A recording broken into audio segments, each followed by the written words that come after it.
So this is a story from the Bible. This is the account of how God promised to Abraham that he was going to have a son. In today's video, we are going to learn several lessons, so pay attention. The Lord appeared to Abraham near the special oak trees of Mamre. It was the hot time of day, and Abraham was sitting by the door of his tent. Abraham looked up, and he saw 3 men. He ran in a hurry to meet them. He bent down to the ground to respect them. And this shows us that Abraham knew that these were important visitors. He recognized that they were not ordinary people. These were messengers from God. Abraham said, "Please, sir, stop here and let me serve you. That would make me very happy. Let us bring some water so that you can all wash your feet. Then you can rest under this tree. Let me also bring some food for you to eat. Now that you have come to my home, you should rest and become strong again. Then you will be ready to continue with your journey." The men replied, "That is good. Please, do what you have said." Genesis chapter 18, verses 1 through 9. Here we see that Abraham was a man who treated guests with great honor. He wanted to give them everything that they needed so they could feel comfortable in his house. And that is an important lesson that we need to learn. We should always welcome guests with a warm heart, and we must treat them well. Abraham recognized that these were important visitors, so he wanted to give them the best that he had. Some people think that Abraham had already known that those men were angels from God, but I believe that Abraham didn't know that at that moment, because later on, in the same chapter, we read that one of the men said to the other, "This man is a prophet, and he fears God. But look, he doesn't know anything about what we are going to do here. He doesn't know why we have come to him." So Abraham didn't know yet that these were angels from God, but he felt that they were important guests, and he treated them accordingly. And Abraham was not only a man who honored guests, he was also a man who honored God. In the verse 12, it says that Abraham got up early in the morning, just as the sun began to rise, and he took some bread and meat and gave it to the men. And then the men got up and continued their journey. Now, if you pay attention, you will notice something interesting. When Abraham saw those 3 men, he ran to meet them. Why? Because Abraham was expecting company. Do you remember that in the previous chapter? The Lord spoke to him and said, "Leave your country, your relatives and your father's house, and go to the land I will show you."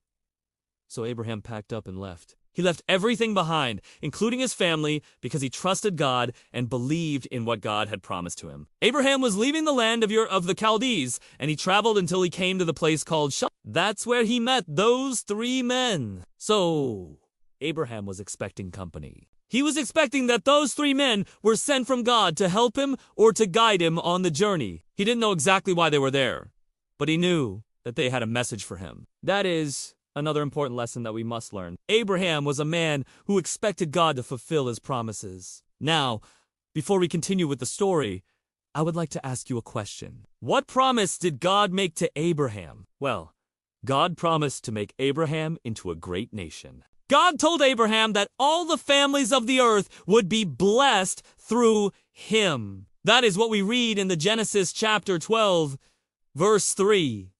But there is a problem. How could Abraham become a father of many people when he was still unable to have children? Well, that is exactly the problem that we are going to talk about in the second part of this video. But right now, let's continue with the story. As the men continued their journey, they reached a city called Sodom. It was a wicked and sinful, and God told Abraham that he would destroy that city. However, God asked Abraham to pray for the people of Sodom, and if he found 50 righteous people there, he would forgive them and wouldn't destroy the city. But unfortunately, he couldn't find even 10 righteous people, and God destroyed the city with fire from heaven. Lot and his family were the only ones who survived the destruction of Sodom.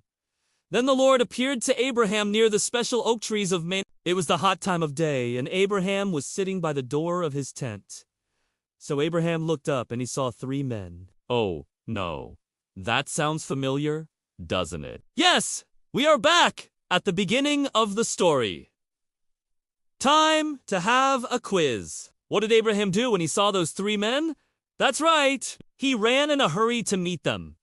Then he bent down to the ground to respect them. Very good. Now listen to this carefully. Why do you think that Abraham treated those men with such great honor? What was the first thing that Abraham did when he saw those three men?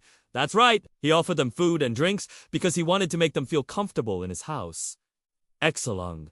And Abraham was not only a man who honored guests, he was also a man who honored God. Which verse tells us that Abraham was a man who honored God. Good job, you're doing great.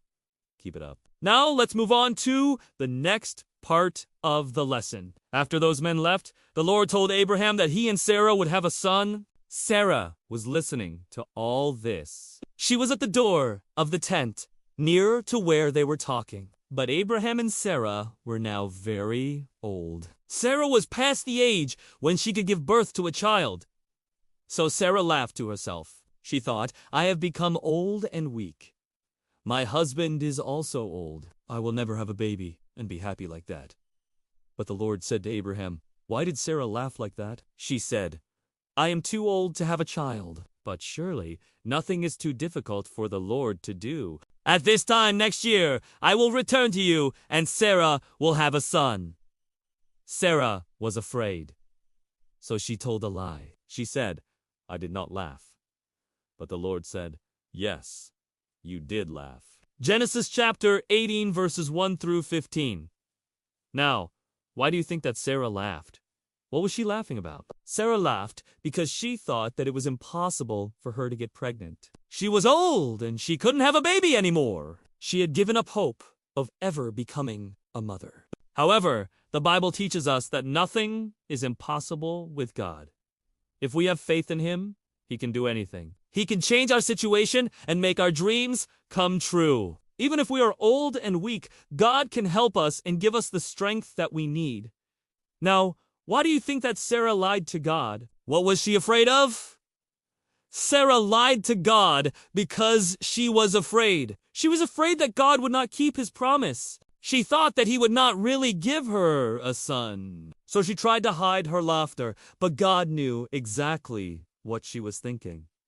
He knew that she didn't believe in His promise. Sarah's lack of faith was a sin. She should have trusted in God and believed in His promise. But sometimes we also have moments of doubt and unbelief. We don't trust in God's promises and we start to worry and to fear. However, God wants us to come to Him with our problems and our doubts. He wants us to trust in Him and believe in His promises. When we have faith in God, He will help us and guide us through all the difficulties that we face in life. Now, what was the consequence of Sarah's actions? What happened to her because she didn't believe in God's promise? The consequence of Sarah's actions was that she had to wait another 244 years until she finally had a son. She was 75 years old when she gave birth to Isaac. That is a long time to wait. But God kept His promise. He gave her a son. We must learn from Sarah's mistake and always trust in God's promises, no matter how difficult the situation may seem. Thank you for watching this video. May the Lord bless you and guide you on your walk with Him. Until next time, goodbye.